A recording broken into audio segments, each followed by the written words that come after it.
الحمدللہ رب العالمین والصلاة والسلام علی سید المرسلین اما بعد فاعوذ باللہ من الشیطان الرجیم بسم اللہ الرحمن الرحیم الحمدللہ تعالی اللہ رب العزت کی توفیق اور اس کے فضل سے آج ہم دنیا کی زندگی کھیل اور تماشے کے سوا کچھ بھی نہیں اس عنوان کے تحت اپنی گفتگو کو آگے بڑھائیں گے۔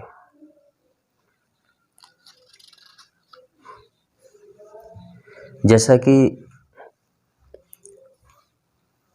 آپ کو معلوم ہے کہ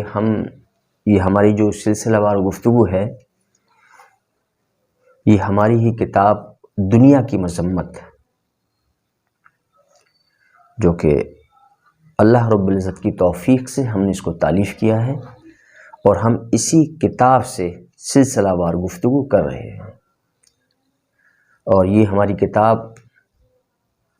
archive.org پر انٹرنیٹ پر موجود ہے، تو جسے حاصل کرنا چاہے تو اس کی لنک ہماری ویڈیو میں ڈسکرپشن میں مل جائے گی۔ تو دنیا کی زندگی کھیل اور تماشے کے سوا کچھ بھی نہیں۔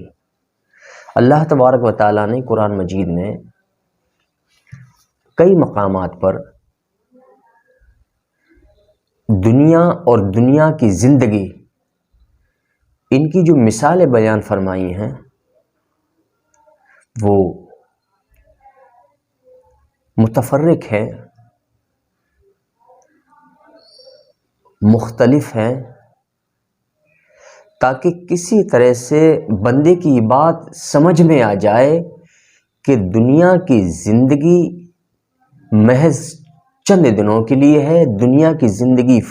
کو فنا ہے، اور دنیا کی زندگی کھیل اور تماشے کے سوا کچھ بھی نہیں۔ دنیا کی زندگی تمہارے لیے امتحان کے لیے بنائی گئی، تمہاری آزمائش کے لیے بنائی گئی ہے، اور حقیقت میں جو ہمیشہ رہنے والی زندگی ہے وہ آخرت کی زندگی ہے۔ اسی لیے اللہ تبارک و تعالیٰ نے کئی مقامات پر الگ الگ تمثیلوں سے ہمیں یہ بات سمجھانے کی کوشش کی ہے،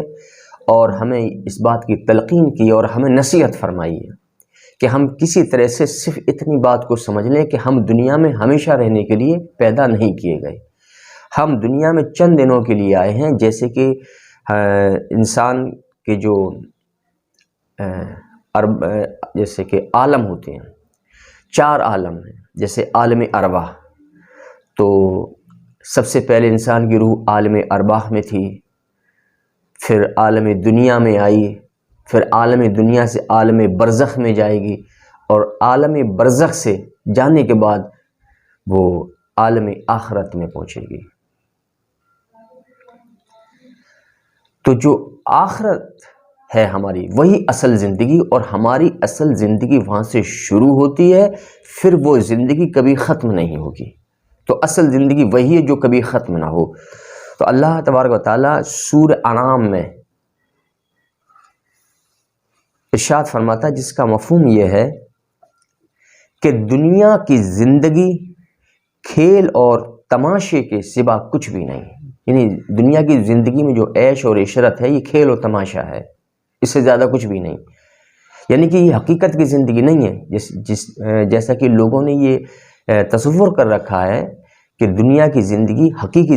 زندگی مان لیا ہے، لیکن یہ حقیقی زندگی نہیں، حقیقی زندگی تو صرف اور صرف آخرت کی زندگی ہے۔ تو دنیا کی زندگی کھیل اور تماشے کے سوا کچھ بھی نہیں، اور یقیناً آخرت کا گھر ہی ان لوگوں کے لیے بہتر ہے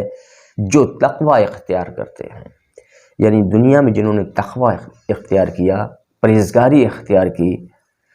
اور اللہ اس کے رسول کے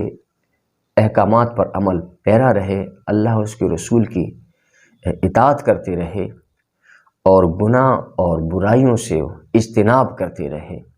اور کثرت سے نیک اعمال کرتے رہے، اور انہوں نے تقوی اختیار کیا تو اللہ تعالیٰ فرماتا ہے کہ آخرت کا گھر ان لوگوں کے لیے بہتر ہے جو تقوی اختیار کرتے ہیں۔ تو کیا تم اس حقیقت کو سمجھتے نہیں؟ جب اللہ تعالیٰ فرما رہا ہے تو اللہ تعالیٰ نے آخر میں یہ بھی فرما دیا، یہ سب میں نے جو بیان کیا ہے قرآن میں، اور پھر بھی تم اس حقیقت کو کیوں نہیں سمجھتے؟ یہ سورہ انعام کی آیت نمبر 32۔ اسی ضمن میں ایک اور آیت، دنیا کی زندگی محض کھیل اور تماشا ہے، یہ سورہ محمد کی آیت نمبر ہے 36۔ اور اسی طرح سے اللہ تبارک و تعالیٰ نے سورہ عنکبوت میں اللہ تعالیٰ ارشاد فرماتا ہے، اور اے لوگو دنیا کی زندگی کھیل اور تماشے کے سوا کچھ بھی نہیں۔ پھر اللہ تعالیٰ نے یہ بات دہرائی، یعنی بار بار بطور تاکید ہمیں نصیحت فرما رہا ہے کہ اے میرے بندو جان لو کہ دنیا کی زندگی محض کھیل اور تماشے کے سوا کچھ بھی نہیں، کہ کوئی سا بھی کھیل ہو، کوئی سا بھی تماشا ہو، لیکن کیا ہے، کھیل جو ہوتا ہے اس کی ایک مقدار ہوتی ہے، ایک وقت متعین ہوتا ہے اس کے لیے، تو اس وقت میں وہ کھیل ختم ہونا ہے۔ جیسے کہ ہم لوگ کوئی ناٹک وغیرہ دیکھتے ہیں یا کھیل دکھانے والے آتے ہیں تو ان کا کھیل کیا ہے، کچھ گھنٹوں کے لیے ہوتا ہے، کھیل شروع ہوا اور کھیل ختم، یعنی وہ ختم ہوتا ہے، یعنی ختم ہونے والی چیز۔ تو اس طرف اشارہ یہ ہے کہ جیسے کہ کوئی سا بھی کھیل ہو، وہ کھیل تو ختم ہونا، اس کی ایک مقدار ہوتی ہے کہ 8 گھنٹے کا کھیل ہے، 6 گھنٹے کا کھیل ہے، 12 گھنٹے کا کھیل، اس کے بعد یہ ختم ہونا۔ اسی طرح سے یہ مثال بیان فرمائی جا رہی ہے کہ دنیا کی زندگی بھی تمہاری کھیل کی طرح ہے، اور یہ جس طرح کھیل ختم ہو جاتے ہیں ہر کھیل، اسی طرح دنیا کی زندگی بھی تمہاری ختم ہو جائے گی، یہ باقی رہنے والی نہیں، بلکہ باقی رہنے والی تو آخرت کی زندگی ہے۔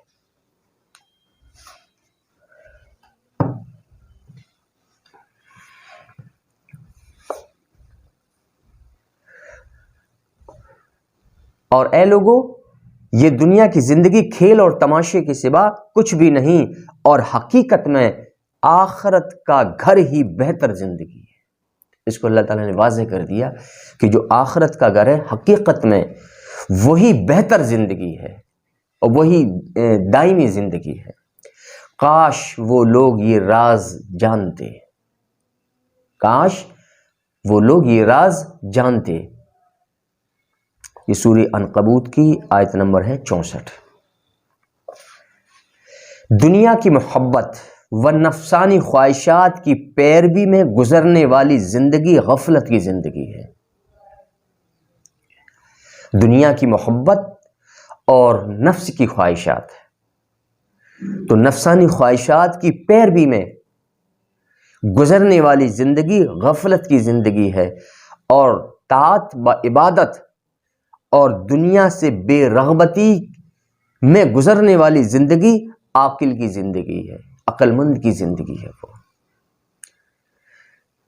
پہلی والی زندگی غافل کی زندگی ہے، جو صرف نفسانی خواہشات کے پیچھے پڑا رہتا ہے اور اسی کی پیروی کرتا ہے، یعنی جو نفس چاہتا ہے اس کو وہ پورا کرنے کی کوشش کرتا ہے اور اس کی زندگی اسی میں صرف ہو جاتی ہے۔ اور دوسرا وہ جو اللہ کی اطاعت اور عبادت میں اور دنیا سے بے رغبتی میں اپنی زندگی گزارتا ہے، تو یہ عاقل کی زندگی ہے، پہلے والی غافل کی زندگی تھی۔ اور عقل مند شخص دنیا میں تو رہتا ہے مگر دنیا میں رہ کر آخرت کے لیے توشہ جمع کرتا ہے۔ عقل مند وہ ہوتا ہے جو دنیا میں تو رہتا ہے لیکن دنیا میں رہ کر آخرت کی تیاری کرتا ہے، وہ عقل مند ہے۔ اور غافل صرف دنیا کے لیے جمع کرتا ہے، غافل شخص صرف دنیا کے لیے جمع کرتا ہے اور پھر سب کو چھوڑ کر خالی ہاتھ آخرت کی طرف کوچ کرتا ہے۔ آخرت کے لیے اس کے پاس کچھ بھی نہیں ہوتا ہے جو اس کے کام آئے۔ یہ دنیا اور آخرت کی یہی حقیقت ہے کہ دنیا پسند شخص دنیا میں اس طرح مگن رہتا ہے جیسے بچے کھیل کود میں مگن رہتے ہیں، یعنی دنیا پسند جو شخص ہوتا ہے وہ دنیا میں اس طرح مگن رہتا ہے جیسے بچے کھیل کود میں مگن رہتے ہیں، اور عقل مند ہر وقت اپنی آخرت بہتر بنانے میں لگا رہتا ہے. یہ عقل مند اور بیوقوف یعنی عاقل اور غافل یہ دونوں کی علامت ہے. دنیا پسند دنیا میں اس طرح مگن رہتا ہے جیسے بچے کھیل کود میں مگن رہتے ہیں، اور عقل مند ہر وقت اپنی آخرت بہتر بنانے میں لگا رہتا ہے اور اس کے ذہن میں آخرت کی دائمی نعمتوں و جنت کا تصور رہتا ہے. یعنی جو اپنی آخرت بہتر بناتا ہے تو اپنی آخرت میں جو اسے نعمتیں ملیں گی، جو راحتیں ملیں گی، جو آرام اور سکون ملے گا، جو عیش و عشرت ملے گی، جنت اس کی دائمی جو نعمتیں اسے ملیں گی، تو عقل مند شخص اسی کا تصور ہر وقت اپنے ذہن میں رکھتا ہے، اس لیے وہ ہمیشہ آخرت کی تیاری میں لگا رہتا ہے. اور وہ آخرت میں ملنے والے سخت عذاب سے بھی خوف زدہ رہتا ہے. یعنی ان نعمتوں کے تصور کے ساتھ ساتھ وہ آخرت میں جو ملنے والے جو عذاب ہیں ان سے بھی خوف زدہ رہتا ہے، اس لیے وہ گناہوں سے پرہیز کرتا ہے اور اپنی زندگی کو نیکی، طاعت اور عبادت میں صرف کرتا ہے اور اپنی آخرت کو بہتر بنانے کے لیے کوشش کرتا ہے. اور اس کے ذہن میں یہ رہتا ہے کہ اگر ہم نے گناہ کی اور نیکیاں نہ کی تو پھر ہو سکتا ہے کہ ہمیں قبر میں بھی عذاب ملے، قیامت میں بھی عذاب ملے اور ہمیں دوزخ کا بھی عذاب ملے. اس وجہ سے اس کا خوف جو اس کے دلوں میں رہتا ہے، اس وجہ سے جو ہے وہ گناہوں سے پرہیز کرتا ہے اور ہمیشہ نیک کاموں میں اپنے آپ کو مصروف رکھتا ہے اور اللہ کی عبادت اور اطاعت میں اپنی زندگی گزارتا ہے. تو اس کو جنت کے ساتھ ساتھ اللہ کا خوف بھی رہتا ہے اس کے دل میں، پھر وہ ہمیشہ آخرت کی تیاری کرتا ہے اور دنیا سے بے رغبت ہو جاتا ہے. اور یہ خوف اسے جب بندے کے دل میں یہ خوف آ جائے، آخرت کا خوف، اللہ کا خوف، تو یہ خوف اسے گناہوں سے اجتناب کرنے میں اس کی مدد کرتا ہے. اور ایسا شخص آخرت کے عذاب و مصائب و آلام سے امن و امان میں رہتا ہے اور جنت و اس کی نعمتوں کا مستحق ہو جاتا ہے. پھر ایسا شخص جو ہمیشہ اپنی زندگی کو نیک راہ پر گزارتا ہے، نیکی کی راہ پر جو ہے گامزن رہتا ہے وہ شخص اور برائیوں سے پرہیز کرتا ہے، تو ایسا شخص جنت اس کی نعمتوں کا مستحق ہو جاتا ہے. اور اس جنت میں ہر وہ چیز موجود ہوگی جس کی وہ خواہش کرے گا اور قلب و روح کی ہر نعمت و مسرت و فرحت کی کثرت سے بہرہ یاب ہوگا وہ شخص. یعنی قلب و روح کو جو چیز اسے مسرت دے گی، جو اسے فرحت دے گی، تو ہر چیز جنت میں اس کو عطا ہوگی. اور یہ ان کے لیے ہے جو احکام الہی کی تعمیل اور عبادات و نیک اعمال میں مشقتیں اٹھاتے ہیں دنیا میں. یعنی جو اللہ اس کے رسول کے احکامات کی تعمیل کرنے میں اور اللہ کی عبادت اور نیک اعمال کرنے میں جو آج دنیا میں مشقتیں اٹھاتے ہیں، ان کو آخرت میں یہ سب نعمتیں ملیں گی جو ان کی قلب و روح کو راحت و سکون، مسرت و فرحت دیں گی. اور جنت کی جو نعمتیں اس کو ملیں گی، جو دائمی نعمتیں ہوں گی، تو یہ سب ان کے لیے ہے جو آج دنیا میں اللہ کی عبادت کے لیے اور نیک اعمال کے لیے مشقتیں اٹھاتے ہیں. خواہشات نفس کی پیروی اور غفلت کی زندگی محض کھیل کود کی طرح ہوتی ہے. خواہشات نفس کی پیروی یعنی میرا نفس جو چاہتا ہے اس کی پیروی کرنا، اس کے مطابق کام کرنا. تو خواہشات نفس کی پیروی اور غفلت کی زندگی محض کھیل کود کی طرح ہوتی ہے کہ جس کا ظاہر بڑا حسین و خوبصورت ہے مگر اس کی حقیقت تباہی و بربادی اور رسوائی ہے. اس کا ظاہر تو بہت اچھا ہے، خوبصورت، اچھا لگتا ہے کھیل کودنا، لیکن اس کی جو حقیقت ہے وہ تباہی، بربادی اور رسوائی ہے اس کھیل کود کی. اور جنت دائمی عیش و آرام کی جگہ ہے، وہاں کسی قسم کی کوئی تکلیف نہیں اور اسے فنا نہیں، پھر لوگ کیوں اتنی سی بات نہیں سمجھتے اور دائمی عیش و عشرت کو حاصل کرنے کی کوشش کیوں نہیں کرتے؟ جب نیک مومن اپنی قبر سے اٹھے گا تو اس کے سامنے ایک خوبصورت خوشبودار چیز ظاہر ہوگی۔ جب نیک مومن اپنی قبر سے اٹھے گا تو اس کے سامنے ایک خوبصورت خوشبودار چیز حاضر ہوگی اور وہ مومن سے کہے گی کہ کیا تو مجھے پہچانتا ہے؟ تو مومن کہے گا نہیں، تو پھر وہ چیز کہے گی کہ میں تیرے نیک اعمال ہوں، دنیا میں تو مجھ پر سوار رہتا تھا، آج تو مجھ پر سوار ہو جا، آج تیری مہمانی کا دن ہے۔ یعنی نیک اعمال ایک کسی خوبصورت چیز کی شکل میں آئیں گے، وہ کہیں گے بندے سے کیا تو مجھے پہچانتا ہے؟ تو بندہ کہے گا، نیک مومن بندہ کہے گا کہ نہیں، میں نہیں پہچانتا۔ تو وہ چیز کہے گی کہ میں تیرے نیک اعمال ہوں، اور دنیا میں تو میں تجھ پر سوار رہتا تھا، آج تو مجھ پر سوار ہو جا، آج تیری مہمانی کا دن ہے۔ جیسا کہ ارشاد باری تعالیٰ ہے، اس دن یعنی روز قیامت ہم پرہیزگاروں کو اپنے حضور مہمانوں کی طرح سواریوں پر لائیں گے۔ یعنی جو نیک مومن بندے ہوں گے وہ سواریوں پر مہمانوں کی طرح میدان حشر میں جمع کیے جائیں گے، مہمانوں کی طرح۔ اللہ تعالیٰ جس کو مہمان کہہ دے، جس کو مہمان بنا لے اپنی بارگاہ کا، تو بے شک وہ شخص جو ہے مقرب ہے، اللہ کا محبوب ہے، اللہ کا مقبول بندہ ہے۔ تو ہمیں کوشش کرنی چاہیے کہ ہم بھی ایسے نیک کام کریں تاکہ ہم بھی روز قیامت سواریوں پر مہمانوں کی طرح لے جائے جائیں۔ یہ سورہ مریم کی آیت ہے، آیت نمبر 85۔ دنیا کی زندگی مطلقاً مذموم نہیں ہے، دنیا کی زندگی مطلقاً مذموم نہیں ہے، اور اس کا مذموم ہونا جب ہے کہ جب انسان اس دنیا کی محبت و رغبت اور لذات و شہوات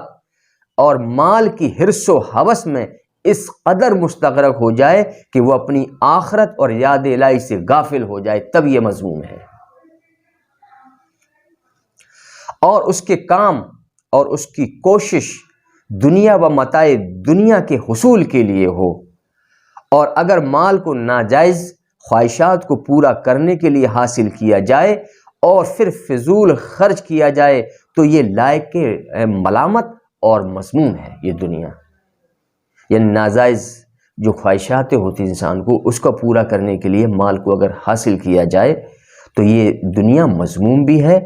اور یہ ملامت بھی ہے، یعنی قابل ملامت بھی ہے یہ۔ اور اس کو صرف اگر جائز کاموں کے لیے دنیا کو حاصل کیا جائے یا آخرت بہتر بنانے کے لیے دنیا کو یا مال و متاع کو حاصل کیا جائے تو یہ پھر مذموم نہیں بلکہ بہتر ہے۔ اور دنیا کے حصول کو ہی مقصد حیات سمجھ کر حاصل کیا جائے، بڑا قابل توجہ بات ہے کہ جیسا کہ ناجائز خواہشات کو پورا کرنے کے لیے اور مال کو فضول خرچ کرنے کے لیے اگر حاصل کیا جائے، یعنی جو مال اللہ نے دے رکھا یا جو مال تیرے پاس زائد ہے اس کو فضول خرچی کرے اور ناجائز خواہشات پورا کرے اس مال سے، تو یہ قابل ملامت اور مذموم ہے۔ یہ مال متاع اور دنیا، اور دنیا کے حصول کو ہی مقصد حیات سمجھ کر حاصل کیا جائے، یعنی دنیا ہی جو کچھ ہے منزل مقصود ہے میری، یہی ہمیں ہمیشہ رہنا ہے، ہم جو کچھ ہے وہ اس دنیا کے لیے ہیں اور ہم اپنی دنیا بہتر بنائیں گے۔ تو جب دنیا کو بہتر بنانے اور دنیا کو اپنی منزل مقصود سمجھنے کے لیے مال کو حاصل کیا جائے تو یہ مال قابل مذمت اور حقیر اور ذلیل اور سب سے بری شے ہے۔ کب؟ جب ہم اس کو، جب دنیا کو اپنی دنیا کے حصول کو مقصد حیات سمجھ کر حاصل کریں، یعنی میری پوری زندگی کا صرف مقصد یہی ہے ہمیں اپنی آخرت بہتر نہیں بنانا، ہمیں نیک اعمالوں کی طرف راغب نہیں ہونا، ہمیں تو صرف اپنی دنیا بہتر بنانا ہے اور دنیا کو آباد کرنا ہے، اور جو کچھ کریں گے ہم صرف دنیا کے لیے کریں گے۔ تو یہ دنیا اور مال و متاع انسان کا قابل مذمت، حقیر، ذلیل اور سب سے بری شے ہے وہ مال، اور جس پر فضول خرچی کی جائے وہ مال، جو جس مال سے ناجائز خواہشات پوری کی جائے وہ مال، سب قابل مذمت شے ہے، سب سے بری شے ہے وہ۔ اور اگر انسان اپنی آخرت کو بہتر بنانے کے لیے احکامات الہی کی تعمیل اور عبادت پر عمل پیرا رہتے ہوئے دنیا کو آخرت کا توشہ بنائے تو اس کی دنیا کی زندگی بہتر و کامیاب اور آخرت میں سعادتوں کا سبب اور وسیلہ ہے، تو اس کی زندگی بہتر ہے۔ لیکن یہ ہے کہ مال کو اس کے لیے کمایا جائے، آخرت بہتر بنانے کے لیے، رب تعالیٰ کے احکامات پر عمل پیرا ہونے کے لیے، عبادت پر، نیک کاموں پر، راہ خدا میں خرچ کرنے کے لیے، تو اور اپنی آخرت کو بہتر بنانے کے لیے اگر مال کو حاصل کیا جائے اور مال اس راہ میں اگر خرچ کیا جائے تو یہ اس کے لیے، اس کی زندگی اور اس کا مال بہتر ہے، کامیاب ہے، اور آخرت میں سعادتوں کا سبب ہوگا اس کے لیے۔ اگر انسان اپنے لیے اور اپنے ماں باپ و اپنے اہل و عیال کے لیے رزق حلال کی کوشش کرے اور انسانیت و دینی خدمات کے لیے مال حاصل کرے اور مال کو کار خیر میں خرچ کرے اور اس کے پورے حقوق ادا کرے تو وہ مال اس کے لیے اجر و ثواب اور آخرت کا سرمایہ ہے۔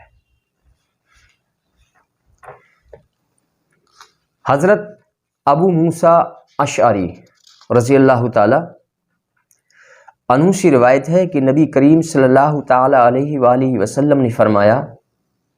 کہ جو شخص اپنی دنیا سے محبت کرتا ہے وہ اپنی آخرت کو نقصان پہنچاتا ہے۔ جو شخص اپنی دنیا سے محبت کرتا ہے وہ اپنی آخرت کو نقصان پہنچاتا ہے، اور جو شخص اپنی آخرت سے محبت کرتا ہے وہ شخص اپنی دنیا کو نقصان پہنچاتا ہے۔ یعنی محبت آخرت والے کی، جو آخرت سے محبت کرتا ہے اس کو دنیا میں نقصان اٹھانا ہوتا ہے، اور جو شخص دنیا سے محبت کرتا ہے اور دنیا کے لیے عمل کرتا ہے اس کو آخرت میں نقصان اٹھانا ہوگا۔ لہٰذا اللہ کے رسول فرماتے ہیں، لہٰذا تم فنا ہونے والی چیز پر باقی رہنے والی چیز کو ترجیح دو، یعنی دنیا پر دین کو ترجیح دو، اپنی آخرت کو ترجیح دو۔ یہ شعب الایمان کی حدیث ہے، اس کا حدیث نمبر ہے 10,336۔ حضرت عبداللہ بن مسعود رضی اللہ تعالیٰ عنہ سے روایت ہے کہ حضور صلی اللہ تعالیٰ علیہ وسلم نے فرمایا کہ اللہ تعالیٰ سے حیا کرو جس طرح حیا کرنے کا حق ہے۔ تو ہم نے عرض کیا یا رسول اللہ، اللہ کا شکر ہے کہ ہم حیا کرتے ہیں۔ تو پھر آپ نے فرمایا اس سے حیا کرنے کا جو حق ہے وہ یہ ہے کہ تم سر اور اس کے نچلے حصے کی حفاظت کرو، یعنی سر اور اس کے نچلے حصے کی حفاظت کرو، یعنی آنکھ، کان و زبان اور دل کی حفاظت کرو، اور پیٹ کی اور اس کے نچلے حصے کی حفاظت کرو، یعنی کم و حلال غذا کھانا اور اپنی شرمگاہ کی حفاظت کرنا، اور اپنی موت و اپنی ہڈیوں کے گل سڑ جانے کو یاد رکھو۔ اللہ کے رسول فرماتے ہیں کہ اپنی موت کو یاد رکھو اور اپنی ہڈیوں کے گل سڑ جانے کو بھی یاد رکھو، کہ جس جسم پر آج ہم اتراتے ہیں، فخر کرتے ہیں، یہ جسم ہمارا گل سڑ جانے والا ہے، یعنی گل جائے گا، سڑ جائے گا، ختم ہو جائے گا، مٹی میں مل جائے گا، نہ گوشت باقی رہے گا نہ ہڈی باقی رہے گی، اس کو یاد رکھو۔ اللہ کے رسول فرماتے ہیں کہ گل سڑ جانے کو یاد رکھو، اور پھر جو شخص آخرت کا ارادہ کرتا ہے تو وہ شخص دنیا کی زینت کو ترک کر دیتا ہے۔ یعنی جو شخص جب آخرت کا ارادہ کر لیتا ہے تو وہ دنیا کی زینت کو چھوڑ دیتا ہے، اور جس نے ایسا کیا اس نے اپنے رب سے اس طرح حیا کی جس طرح حیا کرنے کا حق تھا۔ سبحان اللہ، الحمدللہ۔ یہ ترمذی شریف کی حدیث ہے، اس کا حدیث نمبر ہے 2458۔ حضرت زید بن ثابت رضی اللہ تعالیٰ عنہ سے روایت ہے کہ حضور صلی اللہ تعالیٰ علیہ وسلم نے فرمایا کہ جس شخص کا مقصود دنیا ہو، یعنی صرف دنیا حاصل کرنا، دنیا بنانا، دنیا کے لیے جمع کرنا، دنیا کو بہتر بنانا، تو جس شخص کا مقصود دنیا ہو تو اللہ تعالیٰ اس کے کام میں پریشانی حائل کر دے گا اور اس کی مفلسی اس کے دونوں آنکھوں کے درمیان کر دے گا۔ بے شک جب انسان صرف دنیا کے لیے جمع کرتا ہو، وہ بہت مالدار کیوں نہ ہو، لیکن اس کو ہر وقت یہ رہتا ہے کہ میں بہت مفلس ہوں، ابھی اور کمانا چاہیے، میرے پاس مال کم ہے، ابھی اور کمانا چاہیے۔ اس کے پاس کتنا بھی کثیر مال ہو جائے لیکن اس کی کبھی خواہش پوری نہیں ہوتی، وہ یوں لگتا ہے جیسے کہ وہ مفلس ہے، اور ہونا چاہیے مال، اب یہ بھی ہو جائے، وہ بھی ہو، یہ سب میرا ہو جائے۔ تو اللہ تعالیٰ اس کے کام میں پریشانی حائل کر دیتا ہے اور اس کی مفلسی اس کی دونوں آنکھوں کے درمیان کر دیتا ہے، اور دنیا اس کو اتنی ہی ملے گی جتنی اس کی تقدیر میں لکھی ہوگی۔ اور جس کی نیت آخرت کی طرف ہو تو اللہ تعالیٰ اس کے سب کام درست کر دیتا ہے اور اس کے دل میں بے پرواہی ڈال دیتا ہے، اور دنیا اس کے پاس ذلیل ہو کر آتی ہے۔ ایک شخص وہ ہے جو دنیا حاصل کرنے میں مارا پھرتا ہے اور اپنی دنیا کو بہتر بنانے میں پریشان ہے، بہت زیادہ پریشان رہتا ہے، ہر وقت پریشان رہتا ہے کہ اب یہ کیسے حاصل کیا جائے، اور یہ اور مال زیادہ کیسے حاصل کیا جائے۔ اسی میں وہ 24 گھنٹے بہت ٹینشن میں رہتا ہے، بہت پریشان رہتا ہے، بہت تکلیف اٹھاتا ہے۔ اور جو شخص صرف آخرت کا ارادہ کرتا ہے، اللہ کا ارادہ کرتا ہے اور صرف نیک عمل کرتا ہے اور آخرت کی تیاری کرتا ہے، تو اللہ کے رسول فرماتے ہیں، اور دنیا کو وہ چھوڑ دیتا ہے، تو دنیا کو جب وہ چھوڑ دیتا ہے اور آخرت کی تیاری کرتا ہے تو اللہ کے رسول فرماتے ہیں دنیا اس کے پاس تو ذلیل ہو کر آتی ہے، اسے دنیا کے پیچھے نہیں جانا پڑتا بلکہ دنیا اس کے پیچھے آتی ہے، اور وہ بھی ذلیل ہو کر آتی، ماری پھرتی کہ مجھے حاصل کر لو۔ وہ دنیا سے اتنا حاصل کرتا ہے جتنی اس کی ضرورتیں پوری ہو جائیں، بس اس سے زیادہ وہ حاصل نہیں کرتا، اور دنیا اس کے پاس ذلیل ہو کر آتی۔ اور ایک وہ بندہ ہے خود ذلیل ہو کر اس کے پیچھے مارا پھرتا ہے، پریشان ہے، ہر وقت جو ہے ایک اس کو دماغی پریشانی رہتی ہے کہ ہاں اب یہ کیسے حاصل ہوگا، یہ کیسے حاصل ہوگا، یہ مال کیسے مجھے اور مل جائے، یہ فیکٹری میری اور بن جائے، یہ کارخانہ میرا اور خرید لوں میں، یہ جو ایک بلڈنگ بک رہی یہ بھی میں خرید لوں، مطلب پریشان رہتا ہے ہر وقت، اور پھر بھی اس کی خواہشیں کبھی پوری نہیں ہوتی، وہ مفلس کا مفلس رہتا ہے، غریب کا غریب رہتا ہے۔ اور ایک وہ جو اپنی آخرت کی طرف جس کا رجحان ہوتا ہے، جس کی توجہ ہوتی، جس کی رغبت ہوتی آخرت کی طرف، وہ اپنی آخرت بہتر بناتا ہے اور دنیا کو چھوڑ دیتا ہے، تو دنیا اس کے پاس پھر ذلیل ہو کر آتی ہے، وہ دنیا کے پیچھے نہیں جاتا بلکہ دنیا اس کے پیچھے آتی ہے۔ یہ ابن ماجہ کی حدیث، اس کا حدیث نمبر ہے 4105، اور شعب الایمان میں بھی حدیث ہے، اس کا حدیث نمبر ہے 10338۔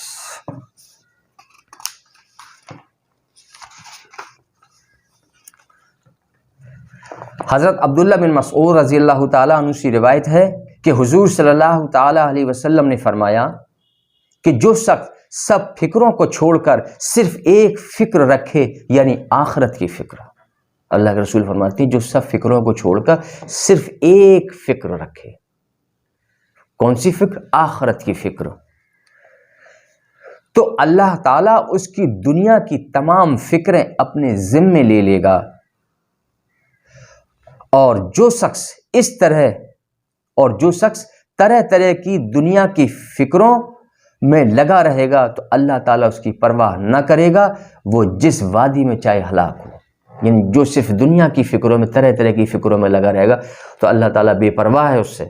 وہ چاہے جس وادی میں جائے ہلاک ہو، اسے اللہ کو کوئی اس سے مطلب نہیں، کوئی لینا دینا نہیں، اس کو اس کے حال پر چھوڑ دیتا ہے۔ اور جو صرف اللہ کا ذکر کرنے والے ہیں، اللہ کے احکامات پر عمل پیرا ہونے والے ہیں، اللہ کی طرف رجوع کرنے والے ہیں، آخرت کی تیاری کرنے والے ہیں، اللہ کا خوف اپنے دلوں میں رکھنے والے ہیں، تو اللہ تعالیٰ ان کی فکریں اپنے ذمے لے لیتا ہے۔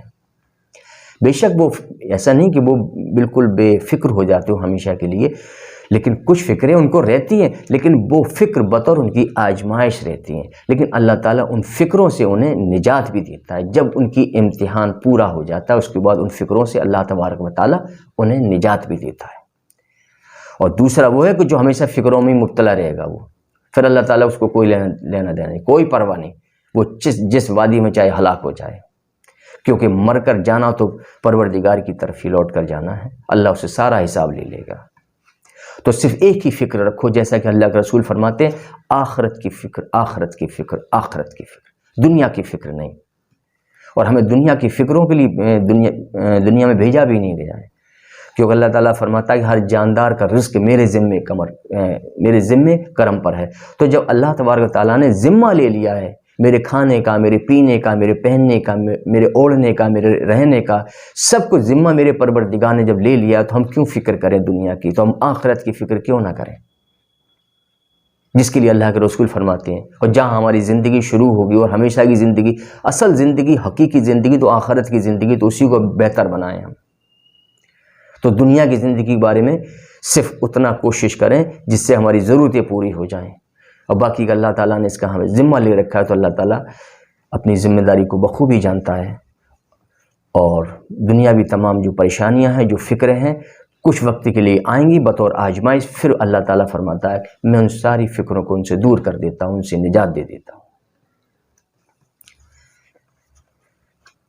یہ ابن ماجہ کی حدیث ہے، حدیث نمبر 4106۔ دنیا کی ہر وہ چیز جو انسان کو اپنے اصل مقصد سے غافل کر دے، دنیا کی ہر وہ چیز جو انسان کو اپنے اصل مقصد سے غافل کر دے، وہ لہو و لعب ہے، یعنی وہ کھیل کود ہے۔ جو انسان کو اپنے اصل مقصد، یعنی کہ مقصد اپنی آخرت بہتر بنانا، کثرت سے نیک اعمال کرنا، اللہ کی اطاعت کرنا، اللہ کے رسول کی اطاعت کرنا، اللہ کا ذکر کرنا، اللہ کی یاد کرنا، اللہ کی عبادت کرنا، کثرت سے نیک اعمال کرنا، تو ہمارے مقاصد تو یہ ہے نا۔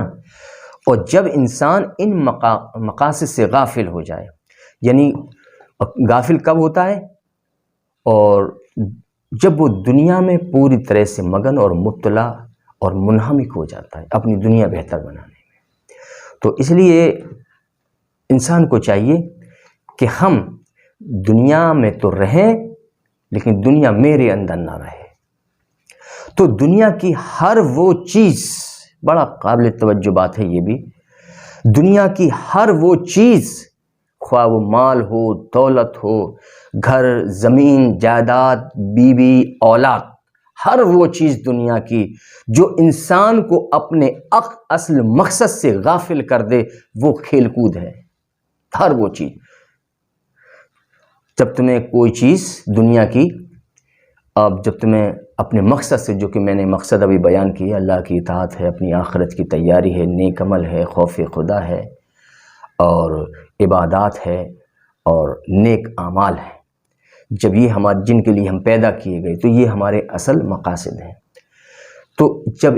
دنیا کی کوئی بھی چیز انسان کو ان مقاصد میں سے کسی ایک مقصد سے بھی اگر غافل کر دے، تو وہ کھیل کود ہے۔ اگر مثلا ہم کسی چیز سے اگر اتنا اس میں مبتلا ہو گئے کہ ہم اپنی نماز کو بھی بھول گئے، تو وہ کھیل کود ہو گئی وہ چیز۔ یا کرنا تو ہمیں نیک عمل اور ہم گناہ کرنے لگے، تو سمجھو کہ ہم اپنے مقصد سے بھٹک گئے، وہ کھیل کود ہو جائے گا ہر وہ چیز۔ تو یہ بڑا قابل توجہ اور ذہن نشین رکھنے والی بات ہے کہ ہر وہ چیز جو انسان کو اپنے اصل مقصد یہ نہیں ہے کہ ہم دنیا میں زیادہ سے زیادہ مال حاصل کریں، اپنی دنیا بہتر بنائیں، اپنی بیوی بچوں کے لیے کمائیں، بڑے بڑے مکان بنائیں، گھر میں عیش و آرام کے سارے سامان مہیا کر لیں ہم۔ یہ اصل زندگی نہیں۔ اصل زندگی اللہ کی عبادت، اصل زندگی اللہ کی عبادت اور اپنی آخرت کی تیاری اور نیک اعمال۔ تو جب ہم آخرت کی تیاری کریں گے تو ظاہر سی بات ہے کہ ہم ہر وہ کام کریں گے جو اللہ اور اس کے رسول نے ہمیں حکم دیا ہے، اور ہر وہ کام سے ہم رک جائیں گے جن سے اللہ اور اس کے رسول نے ہمیں منع کیا ہے۔ تو ہمارا اصل مقصد دنیا میں آنے کا ہے کہ ہم اپنی آخرت بہتر بنائیں. تو ہر وہ چیز جو انسان کو ان مقصد سے، ان مقاصد سے غافل کر دے تو وہ کھیل کود ہے. پس بندہ اپنے مال و متاع، بیوی، اولاد و حصول لذات میں مگن ہو کر غافل اور بے فائدہ عمل میں کھیلتا رہتا ہے. یعنی کہ انسان اپنے مال و متاع میں، بیوی و اولاد میں، اور اپنی نفسانی خواہشات کو پورا کرنے میں، اور لذتوں میں، یعنی جو چیز اسے لذت دیتی ہے ان کا وہ استعمال کرتا تاکہ اسے لذت حاصل ہو. تو اپنی لذتوں میں مگن ہو کر غافل اور بے فائدہ عمل میں کھیلتا رہتا. یعنی وہ کھیل رہا ہے. جو شخص اس طرح کے اس کے عمل ہوں تو سمجھو کہ وہ کھیل رہا ہے، بچہ ہے جو کھیل رہا ہے. تو دنیا کی زندگی، اسی لیے اللہ تعالیٰ نے ایسی مثال بیان فرمائی ہے کہ دنیا کی زندگی محض کھیل اور تماشے کے سوا کچھ بھی نہیں.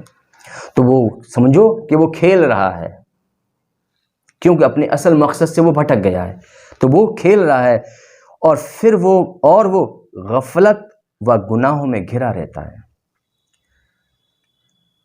یہاں تک کہ دنیا کی زندگی کو مکمل کر لیتا ہے. یعنی اسی کھیل میں مست رہتا ہے، پوری زندگی کھیلتا رہتا ہے وہ، کیونکہ اپنے اصل مقصد سے بھٹک گیا اور صرف دنیا اور بیوی، بچے، اولاد اور مال اور دنیا کی جو لذتیں دینے والی چیزیں ہیں ان میں وہ مگن ہو کر اور ان میں وہ منہمک ہو کر کھیلتا رہتا ہے. اسی طرح وہ اپنی پوری زندگی مکمل کر لیتا ہے، کھیل میں ہی پوری زندگی گزار لیتا ہے وہ.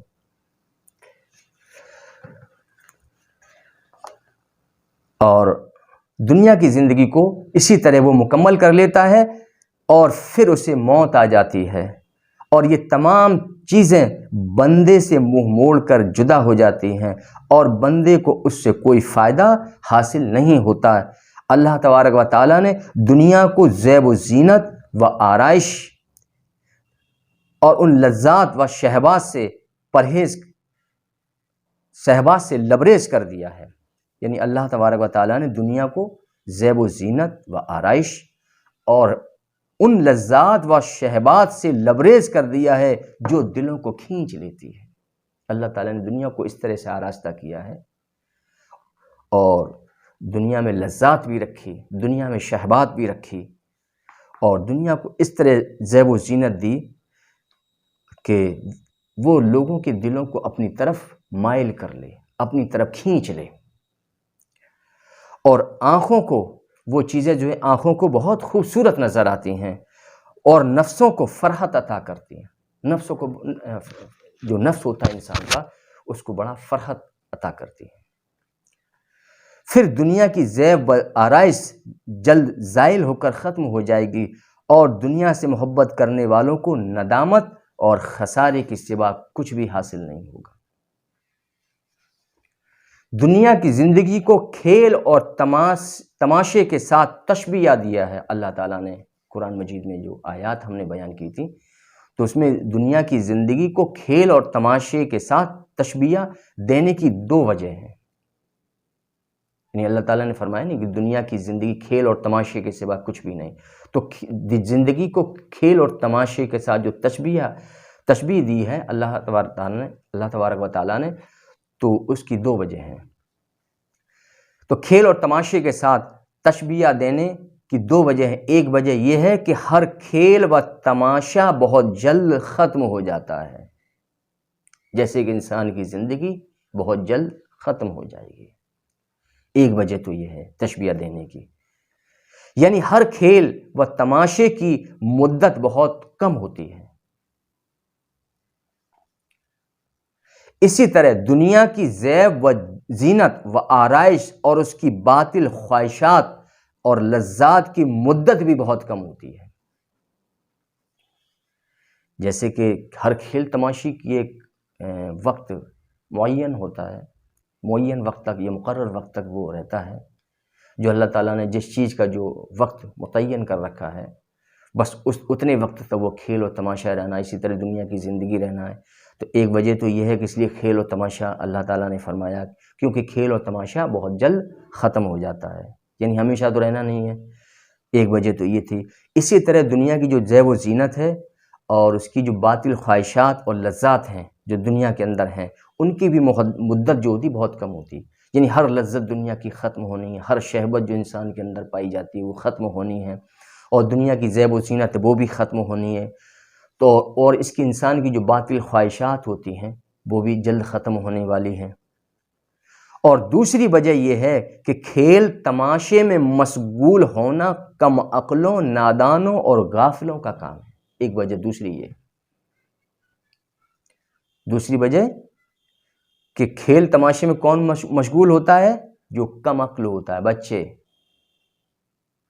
نادان اور غافل، وہی کھیل کود میں مشغول ہوتے ہیں۔ آج انسان ہو گئے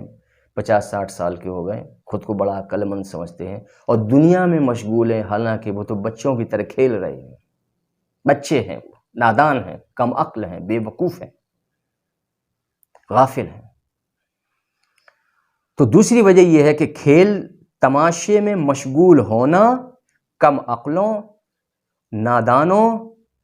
اور غافلوں کا کام ہے۔ اسی طرح دنیا کی محبت، رغبت اور اس کی زیب و زینت میں وہی لوگ ملوث ہوتے ہیں جو کم عقل ہیں اور غافل ہیں، اور عقل والے دنیا کی رنگینیوں اور اس کی لذات سے دور رہتے ہیں۔ دنیا کی رنگینیوں اور اس کی لذات سے دور رہتے ہیں اور وہ اپنی آخرت کی تیاری میں مشغول رہتے ہیں۔ یہ عقل مندوں کی علامت ہے۔ اور بچے ہیں وہ تو کھیلتے ہیں، ان کا کام ہے کھیلنا، حالانکہ وہ تو 50-60 سال کے گئے لیکن ہیں ابھی وہ بچے، بچوں کی مانند ہے۔ اگر بچے نہ ہوتے تو وہ کھیل کیوں رہے دنیا کی زندگی میں؟ وہ اپنی آخرت بناتے نا۔ صرف دنیا میں مگن ہو کر، دنیا میں منہمک ہو کر، دنیا میں مشغول ہو کر، دنیا بنانے میں لگے ہوئے ہیں تو بچوں کی طرح کھیل رہے ہیں، کیونکہ اللہ تعالیٰ نے فرمایا کہ دنیا کی زندگی محض کھیل اور تماشے کے سوا کچھ بھی نہیں۔ یہی وہ لوگ ہیں جو آخرت میں کثیر اجر و ثواب و جنت کے مستحق ہوں گے۔ کون؟ جو اپنی دنیاوی لذات کو چھوڑ دیتے ہیں، دنیا کی رنگینیوں سے الگ ہو جاتے ہیں اور دنیا کو چھوڑ دیتے ہیں اور صرف اپنی آخرت کو بہتر بنانے میں لگے رہتے ہیں، اور اس آخرت کو بہتر بنانے میں کثرت سے نیک اعمال کرتے ہیں، برائیوں سے دور رہتے ہیں۔ تو یہی وہ لوگ ہیں جو آخرت میں کثیر اجر و ثواب اور جنت کے مستحق ہوں گے۔